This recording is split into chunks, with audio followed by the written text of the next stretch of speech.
Hello students, IIT brain में आपका स्वागत। आज हम फिजिक्स में जेईई मेंस 2021 के एक प्रॉब्लम पे डिस्कस करेंगे। सो एक बार आप पहले क्वेश्चन सुने। Given below are two statements. Statement 1 सुने आप। स्टेटमेंट 1 है two photons having equal linear momenta have equal wavelength.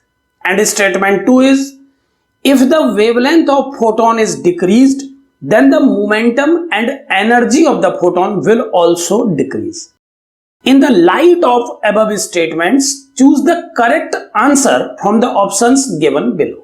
फिर ऑप्शंस गिवन हैं जिनमें से कुछ ऑप्शंस में स्टेटमेंट 1 को ट्रू बोला गया है और कुछ स्टेटमेंट में ऑप्शन 2 को ट्रू बोला गया है। तो हमें चेक करना है कि इन दोनों स्टेटमेंट में कौन सा स्टेटमेंट ट्रू है, कौन सा फॉल्स है, या दोनों ट्रू हैं और दोनों फॉल्स हैं।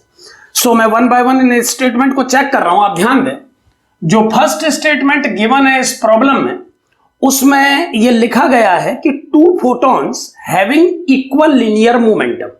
दो फोटॉन्स के लीनियर मोमेंटम सेम है, हम उन्हें P1 और P2 से प्रेजेंट कर रहे हैं और यह गिवन है कि इनका लीनियर मोमेंटम सेम है, तो इन दोनों की वैल्यू को हम P से इक्वेट कर रहे हैं।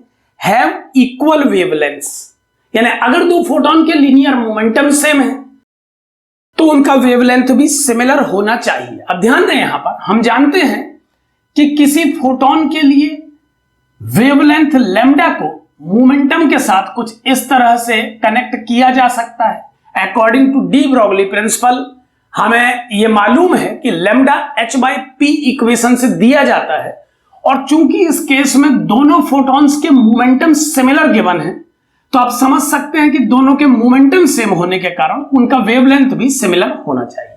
सो इस फॉर्मूले के अकॉर्डिंगली अगर मोमेंटम सेम है तो वेवलेंथ को भी सेम होना चाहिए। दूसरे स्टेटमेंट की तरफ बढ़ेंगे।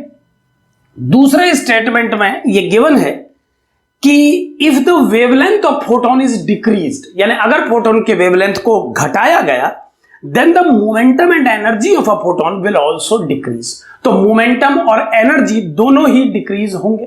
तो ध्यान दें, इस फॉर्मूले के अकॉर्डिंगली मोमेंटम को किसी फोटोन के लिए h/λ से और एनर्जी को E = hc/λ से दिया जाता है। इन दोनों ही फॉर्मूलों में हम देख पा रहे हैं कि लैम्डा मोमेंटम और एनर्जी के इनवर्सली प्रोपोर्शनल है। तो क्लियरली अगर लैम्डा को डिक्रीज किया जाएगा जैसा कि गिवन है, तो मोमेंटम और एनर्जी को इंक्रीज होना चाहिए, जबकि स्टेट किया गया है कि मोमेंटम और एनर्जी भी डिक्रीज होंगे, तो यह स्टेटमेंट गलत होना चाहिए।